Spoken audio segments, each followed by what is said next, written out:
Bueno chicos, vamos a hablar ahora sobre el llamado átomo. Un tema muy conocido por todos nosotros que yo creo que hasta en la primaria nos enseñan el átomo, ¿no es cierto? Si bien es cierto, por muchos años se pensó de que el átomo era la última división de la materia, pero sin embargo, jóvenes, los hechos experimentales corroboraron que no era así. Luego veremos un poquito sobre modelos atómicos, teoría atómica, pero porque de ahí se saca la conclusión de lo que ahora conocemos con el átomo. Sabemos que actualmente el átomo es ingraficable, o sea, mejor dicho, hay algunos átomos que son ingraficables. Los primeros sí, pero hay muchos que son ingraficables. Pero sin embargo lo estamos bosquejando más o menos para entenderlo, mira. Quiero que entiendas entonces que el átomo es un sistema, es una parte de la materia, es un sistema formada por más de 200 partículas subatómicas, conformada por dos partes, ¿no? Una zona central llamada núcleo y una zona externa llamada nube electrónica. Algunos le llaman zona cortical y algunos le llaman zona extranuclear, ¿correcto? O nebulosa también le llaman algunos, ¿de acuerdo o no? ¿Sí? Ahora, el átomo podrá tener más de 200 partículas subatómicas, pero las más importantes solamente son 3. Dos de ellas están congregadas en el núcleo. Por ejemplo, una de ellas se llama protón, en este caso las bolitas rojitas, y el azulito llamado neutrón, ¿sí? Son partículas del núcleo, son nucleones, ¿no? En cambio, hay una partícula que gira a su alrededor. Ella se denomina simplemente el electrón, ¿sí? Ya está, muchacho, muy bien. Pero jóvenes, si bien es cierto, el átomo podrá tener más de 200 partículas subatómicas, pero las más importantes solamente son 3, también llamadas partículas fundamentales, ¿no? Tenemos el protón, el neutrón y el electrón. El llamado protón se representa con una P positiva, el neutrón una N cerito y el electrón una N negativa, ¿sí? ¿Estamos de acuerdo? En cuanto a la masa, te comento que la que tiene mayor masa es el neutrón, 1,675 por 10 a la menos 24 gramos. Ligeramente menor es el llamado protón, 1,672 por 10 a la menos 24 gramos. Y la menor de todas es el llamado electrón, 9,109 por 10 a la menos 28 gramos. Si me preguntan a mí, oye, ¿cuál es la partícula más pesada? Mi respuesta sería el neutrón. ¿Cuál es la más liviana? Mi respuesta sería el electrón, ¿correcto? En cuanto a la carga, el llamado protón tiene carga +1. Recuerda que el neutrón tiene carga 0, o algunos le llaman que no tiene carga. Y el electrón tiene carga -1. Pero yo sé que usted alguna vez escuchado hablar de la palabra Coulomb, ¿no? Por ejemplo, el protón tiene carga +1,6 por 10 a la menos 19 Coulomb. ¿Ya? El neutrón sería 0 y el electrón sería -1,6 por 10 a la menos 19 Coulomb. ¿Sí? Ya está. Jóvenes, descubridor. Bueno, el llamado protón se le atribuye que el que lo ha descubierto viene a ser el amigo Rutherford. ¿Ya? Rutherford. El llamado neutrón se le atribuye al amigo Chadwick. Simplemente el amigo Chadwick. ¿Ya? Y el electrón se le atribuye al amigo Thomson. Ya no te vayas a olvidar, ¿así? De esa manera, ¿no? A veces en los libros aparecen otros nombres, pero bueno, muy raro, más aparecen otros 3 nombres, ¿no? Porque realmente para llegar a ella se tuvo que hacer una serie de experimentos, ¿no? Pero bueno, relacionando algo importante, jóvenes, es que no te puedes olvidar que el llamado neutrón es ligeramente mayor en masa que el protón. En cambio, el protón sí, mucho mayor que el llamado electrón, en ese orden, ¿correcto? ¿Sí? De esa manera hablamos sobre las partículas subatómicas. Pero jóvenes, el átomo es en lo que nos interesa. Entonces, ¿cómo representamos un átomo? La llamada notación del átomo, algunos lo llaman núcleo también. La llamada notación del átomo se representa por un símbolo. Primero que nada debe llevar un símbolo, tú lo sabes. Tiene que llevar un símbolo. Aparte de llevar el símbolo, va a llevar 2 letras adicionales. Arriba lleva una A y abajo lleva una Z, ¿sí? Lo de arriba, jóvenes, se llama número de masa. Su nombre sería el número de masa. Y lo de abajo se llama el número atómico, ¿sí? El número atómico, ¿de acuerdo? De esa manera hablamos sobre la notación del átomo, ¿sí? Ya no te vayas a olvidar, ¿correcto? Pero ¿qué me representa en sí el número atómico? El zetita, que es el más importante, porque él reconoce al elemento, él identifica el elemento. El número atómico zetita también se le llama carga nuclear. La carga nuclear zetita, joven, no es otra cosa que mi número de protones, ¿no? Por ejemplo, este átomo tiene 3 protones, zetita de él vale 3, ¿correcto? Zetita me va a dar mi número de protones. El número de masa son las partículas que hay en el núcleo, de ahí nace la palabra nucleones, simbolizada por la A. Si me va a dar la partícula que hay en el núcleo hay protones y neutrones, ¿sí o no, muchachos? Protones más neutrones. Pero en vez de colocarle protones, puedo colocarle Z, porque el número de protones es Z, mira, sería Z más neutrones por eso, ¿correcto? ¿Sí? Ya, por si acaso. El número de neutrones, bueno, si despejamos por acá mi número de neutrones, restando por acá mi número de neutrones, ¿será o no, muchachos, A menos Z? Simplemente sería A menos Z, nada más, ¿correcto? De esa manera calculamos, de esa manera estudiamos, de esa manera hallamos el número de neutrones, ¿correcto? Ahora, jóvenes, si bien es cierto, esto es la parte más importante de un átomo, pero sin embargo también no podemos dejar de lado las observaciones. Por ejemplo, todo átomo debe ser neutro. ¿Qué significa, profesor, que todo átomo sea neutro? Luego te explicaré por ahí, desde la época de Thomson, año 1898, donde decía que todo átomo tiene que ser neutro. Significaba, jóvenes, que mi número de protones tenía que ser igual a mi número de electrones. Todo átomo debe ser neutro, ¿sí? Y como protones es igual a Z, de ahí nace la letrita zetita y nace esa simbología llamada el pez, ¿no? Pero recuerda, esto solo se cumple para un átomo neutro. Si el átomo tiene carga, que dejaría de ser átomo, ya no se cumple esa regla, ¿de acuerdo? Para los que tienen carga no se cumple esta regla, ¿ya? Segunda observación. Generalmente, jóvenes, A debe ser mayor que Z. ¿Salvo quién? El hidrógeno, mira. Este es el hidrógeno. En este caso, A vale 1, Z vale 1. En este caso son iguales. Pero después, siempre, jóvenes, A debe ser mayor que Z, ¿está bien? Bueno, chicos, bien. Haciendo algunas observaciones importantes por ahí y luego ver ahora el complemento que sería justamente las denotaciones. Por ejemplo, el A acá vale 1, el A por acá vale 31, el A por acá vale 47, ¿sí? El A por acá vale 108, el A por acá vale 197, ¿correcto así? Cuando hablamos del Z, el Z para ella también vale 1, recuerda que es el número inferior. El Z para ella vale 15, el Z para ella vale 21, ¿está bien? El Z para ella vale 47 y el Z para ella vale 79, ¿correcto así? Ya está bien. Neutrones. Cuando hablamos de neutrones, bueno, recuerda que neutrones es simplemente la resta nada más. En este caso, 1 menos 1 sería 0. 31 menos 15 sería 16. 47 menos 21 sería 26, ¿está bien? De igual forma, jóvenes, acá sería 61 la resta y acá sería 118 la resta, ¿está bien? Pero no te olvides que siempre Z es igual que protones. Si Z vale 1, acá vale 1. Si Z vale 15, acá vale 15. Si Z vale 21, acá vale 21, nada más. De igual manera, si Z vale 47, acá vale 47. Y si Z vale 79, acá vale 79. ¿Está bien? Electrones. Recuerda que todo átomo debe ser neutro. Si todo átomo va a ser neutro, jóvenes, protones tienen que ser igual a electrones. Por lo tanto, acá sería 1, acá sería 15, acá sería 21. ¿Está bien? Acá sería 47 y acá sería 79, ¿correcto? ¿Sí? No te vayas a olvidar que todo átomo debe ser neutro. Cuando el átomo deja de ser neutro, ya no se le puede llamar átomo, se le llama realmente iones, ¿correcto? ¿Cómo lo vas a reconocer? Porque tiene carga positivo o negativo. De ahí nace la palabra que van a haber dos tipos de iones, el catión y el anión. ¿Cómo tú representas un catión? Por la carga positiva. Un anión por la carga negativa. Pero ¿qué es lo que realmente ocurre? Un catión se genera cuando el átomo pierde electrones y un anión se genera cuando el átomo gana electrones, ¿está bien? Por ejemplo acá, él es un átomo neutro, Z vale 15, protones vale 15, electrones vale 15, ¿sí o no, muchachos? Por alguna reacción química, llámese en este caso una oxidación, el llamado fósforo va a perder, supongamos a ver que pierda 3 electrones, ya está. En primer lugar, si pierde electrones va a quedar cargado positivamente, ¿en cuánto? En la cantidad que ha perdido. Si ha perdido 3, la carga debe ser más 3, ¿está bien? Pero recuerda, solamente pierde electrones, no pierde nada más. ¿Qué significa eso, muchachos? Significa que el Z sigue siendo 15. Significa que protones sigue siendo 15. Lo único que cambia es electrones.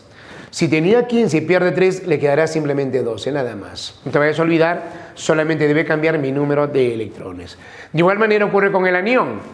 El anión, jóvenes, va a ganar electrones. Pero primero a ver el átomo neutro. Por acá Z vale 16, protones 16 y electrones vale 16. ¿Ahí? Ya está. Supongamos a ver que gane en una reducción ahora un par de electrones. En una reacción. Gana un par de electrones. ¿Está bien? Si gana un par de electrones se va a cargar negativamente. ¿Cuánto? En la cantidad que ha ganado. Si ha ganado 2 será menos 2. Si hubiera ganado 3, menos 3. ¿Correcto así? Z sigue siendo la misma, 16. Protones sigue siendo la misma, 16. Electrones ya no sería 16. Si gana 2, ahora sería 18. ¿Correcto así? De esa manera, ¿de acuerdo? Bueno, chicos, no te vayas a olvidar que la carga más 1 significa que perdió 1. Menos 2 ganó 2, más 3 perdió 3, menos 4 ganó 4 y más 5 perdió 5. Pero no te olvides, solo debe cambiar electrones. Porque protones es lo mismo que Z. O sea, acá sigue siendo 1, acá sigue siendo 8. Acá sería 17, acá sería 14 y acá sería 53. ¿Está bien? Ya está, ¿correcto sí? En cambio, electrones sí va a variar. Él tenía 1, pierde 1, ¿cuánto le queda? 0. Él tenía 8, gana 2, ¿cuánto le queda? 10. Tiene 17, pierde 3, ¿cuánto le queda? 14. Tenía 14, gana 4. ¿Cuánto le queda? 18. Tenía 53, pierde 5. ¿Cuánto le queda? 48. ¿Sí? ¿Estamos de acuerdo? Ahora, cada una de ellas va a tener un nombre. El que tiene carga positiva, recuerda lo que se llama catión. ¿Sí o no, muchachos? Simplemente catión. El que tiene carga negativa se va a llamar anión. Positiva, catión. Negativa se llama anión. ¿Sí? ¿Estamos de acuerdo? Y por último también sería el catión acá, ¿correcto? El catión. ¿Está bien? Ya está. Aparte de llamarle catión y anión, muchachos, va a tener un nombre adicional. Si por A tiene el valor de 1, se le llama monovalente. Su nombre sería monovalente. ¿Correcto? ¿Sí? Ya está. Si tiene el valor de 2, se le llama divalente. Simplemente llámale divalente nada más. Si tiene el valor de 3, se le llama trivalente. Trivalente. ¿Correcto? ¿Sí?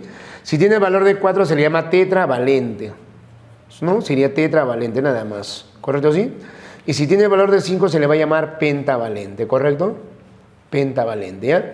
De esa manera, jóvenes, hablamos sobre los llamados iones, ¿sí? No te vayas a olvidar, el ion se genera cuando el átomo pierde o gana electrones, ¿correcto? ¿Sí? De esa manera hablamos sobre los iones, ¿está bien? Tipo de átomo, veamos. No te vayas a olvidar ahora, los tipos de átomos, por ejemplo, son 4 casos: isótopos o hílidos, isóbaros, isótonos y especies isoelectrónicas. Por ejemplo, no te confundas con los iones, ¿no? Los iones son casos especiales. En cambio, los tipos de átomos sí. Por ejemplo, jóvenes, si nos ponemos a hablar de los isótopos o hílidos, van a ser aquellos átomos que tienen igual número atómico, pero diferente número de masa. ¿Está bien? Por ejemplo, si nos ponemos a hablar del hidrógeno, en el mundo real van a haber 3 tipos de hidrógenos. Uno se llama protio, el otro deuterio y el otro titio. ¿Está bien? ¿Qué es lo común entre ellos? Bueno, por ser del mismo elemento, deben tener igual Z, Z1, Z1, Z1, porque tienen igual Z, recuérdalo. Pero van a tener, jóvenes, diferente número de masa. El protio tiene número de masa 1, el deuterio número de masa 2 y el tritio número de masa 3. La diferencia lo da el número de masa, míralo.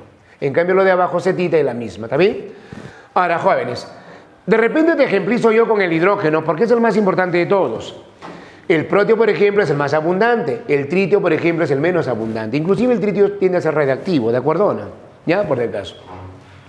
Jóvenes, al tener el mismo Z, van a tener la misma configuración también. Eso hará que tengan las mismas propiedades químicas. Por lo tanto, al tener igual Z, tiene las mismas propiedades químicas. Igual propiedades químicas. ¿Correcto? ¿Sí? Ya no te vayas a olvidar, ¿de acuerdo? Iguales propiedades químicas. Ya está, ¿correcto? El carbono. El carbono, jóvenes, tiene 3 isótopos. Van a tener igual Z, el 6, 6 y 6. Pero la diferencia lo va a dar el número de masa. Hay un carbono 12, hay un carbono 13 y hay un carbono 14. ¿Correcto? ¿Sí? De esa manera hablamos sobre los isótopos, ¿está bien? Sobre los isóbaros, jóvenes. Los isóbaros es lo contrario al anterior. Primero, van a tener igual número de masa, pero diferente Z, mira. ¿Por qué lo contrario al anterior? ¿Está bien? Jóvenes, ¿qué significa eso? Que los números superiores tienen que ser iguales. Por ejemplo, si yo quiero que el carbono y el hidrógeno sean isóbaros, si él vale 14, él también tiene que ser 14, mira. ¿Ahí? De igual manera, muchachos, de igual manera. Si el argón vale número de masa 40, el calcio, para que sea isóbaro, también debe ser 40. ¿Ya? De esa manera hablamos sobre los isóbaros. No te vayas a olvidar, van a tener igual número de masa, o sea, igual número superior, recuérdalo. ¿Está bien? Los isótonos.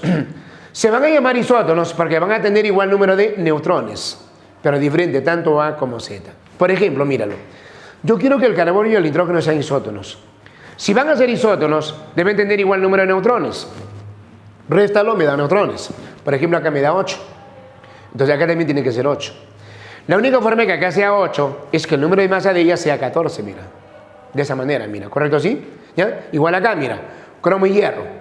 Acá vale 52. ¿Por qué, profesor? Réstalo, vas a ver. 52 menos 24 me da 28. 54 menos 26 me da 28. ¿Sí? De esa manera, jóvenes, hablamos sobre los llamados isótonos. Conclusión. ¿Por qué le vas a llamar isótonos? Porque van a tener igual número de neutrones. ¿Correcto? ¿Sí? ¿Ya? Por si acaso. La última especie se llama isoelectrónica. La verdad, muchachos, es que cuando tú hablas de la palabra iso y la palabra electrónico, se refiere al número de electrones. Por lo tanto, debe tener igual número de electrones. Igual número de electrones. ¿Está bien? Bueno, nos vamos adelantando a la llamada configuración electrónica, porque para que también sean isoelectrónicos, también deben tener la misma configuración. La misma configuración. ¿Correcto? ¿Sí? Ya, por si acaso. Por ejemplo, mira, ve. El llamado neón, así como está, tiene 10 electrones, porque el Z me da electrones. El sodio tiene 11, el aluminio tiene 3, el fósforo tiene 15. A ver, otra vez. El neón tiene 10 electrones. El sodio tiene 11, pero yo quiero que tenga 10. Pregunto, para que tenga 10, ¿qué carga debe llevar? ¿Será o no más 1, muchachos? Porque era 11, pierde 1 y se vuelve 10, ¿sí o no, jóvenes? De igual manera quiero que el aluminio sea 10. Dime tú, a ver, ¿qué carga debe tener el aluminio? Correcto, ¿será o no más 3, muchachos? Simplemente más 3. Y quiero que tenga 10 acá, correcto, muy bien, sería más 5, ¿sí o no, jóvenes? Conclusión, ¿por qué le llamas isoelectrónicos? Porque debe tener igual número de electrones y también, por supuesto, igual configuración. Ahora, jóvenes, hablar del átomo, manifestar sobre el átomo, se dieron muchas conjeturas, ¿no? Por ejemplo, mira, que el átomo tenga núcleo, que tenga niveles, que tenga subniveles y todas esas cosas, jóvenes, se dieron muchas conjeturas. La verdad que eso nace de antaño, ¿no? Jóvenes, la primera idea del átomo lo dieron en Grecia. Fueron los filósofos griegos Leucipo y Demócrito, más o menos entre los años 500 a 400 a.C. Los filósofos griegos Leucipo y Demócrito decían, oye, si tenemos un cuerpo lo podemos fraccionar. Lo podemos fraccionar, pero tendrá que llegar una última parte que ya no se puede fraccionar. Justamente ella le vas a llamar el átomo, decía. Ahora, el átomo, jóvenes, significa simplemente sin división. Por lo tanto, entonces, la última división de la materia no puede tener división. Eso es lo que decía Leucipo y Demócrito.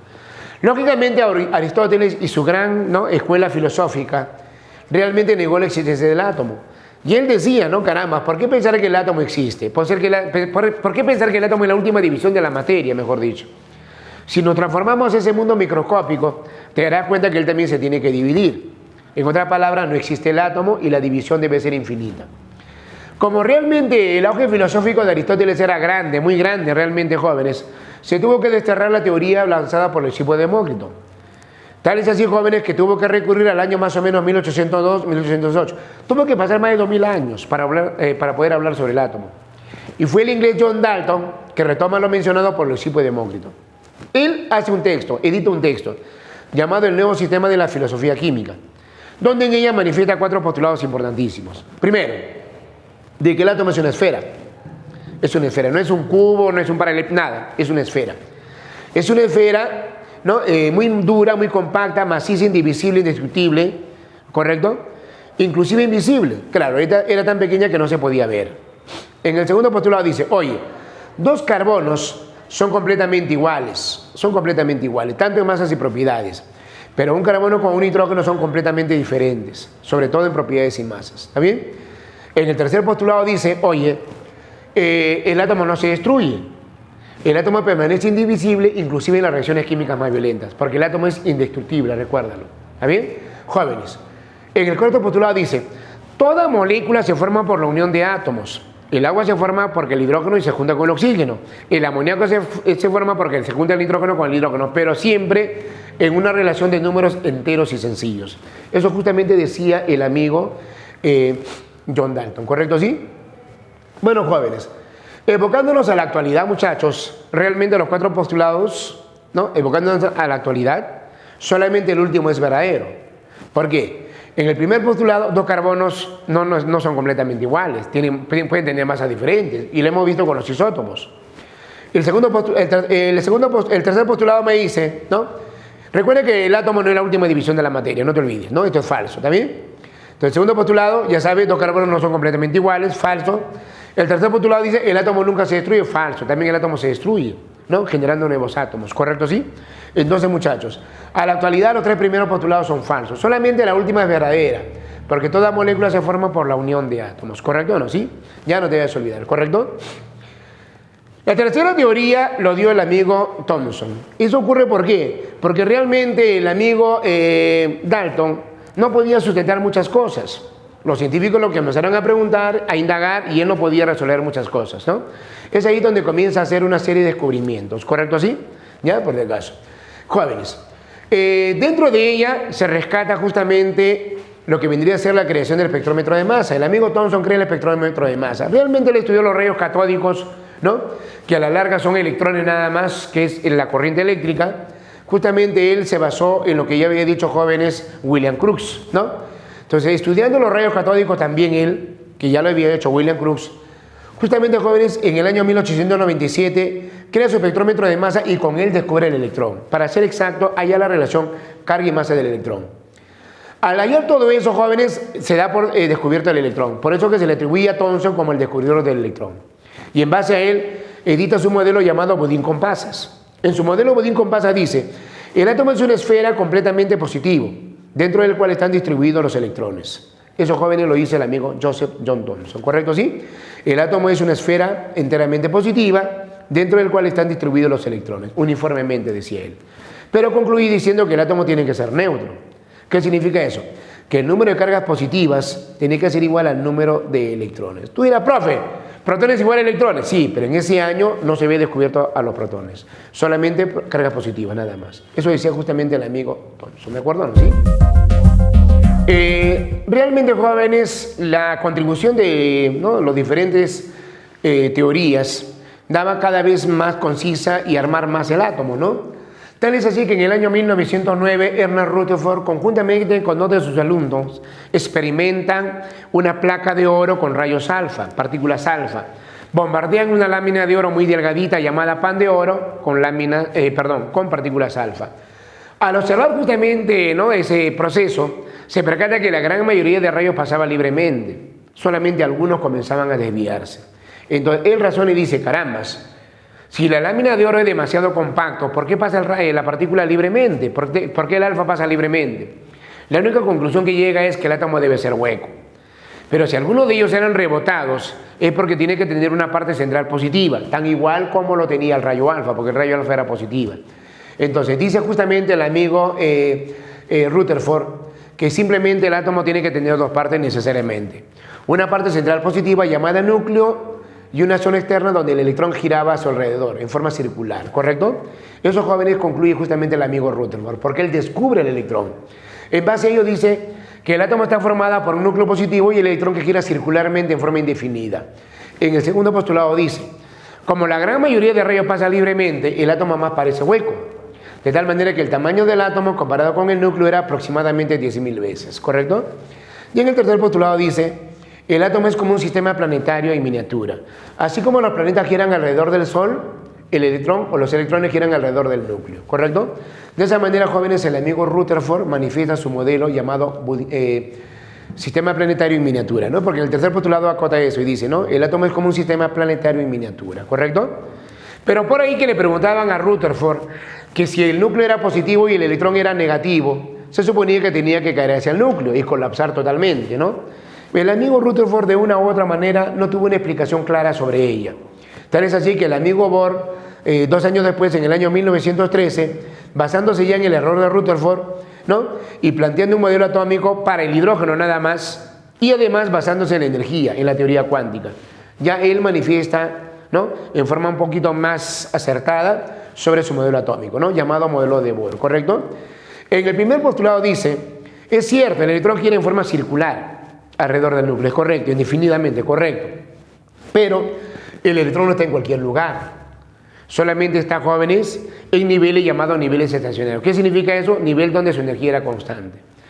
En el segundo postulado dice, el electrón gira solamente en órbitas permitidas, ¿no?, donde el momento angular era un número entero de h sobre 2pi. De ello se saca la conclusión para hallar el radio, que va a ser igual a 0,53 por el nivel al cuadrado dado en Armstrong, ¿correcto?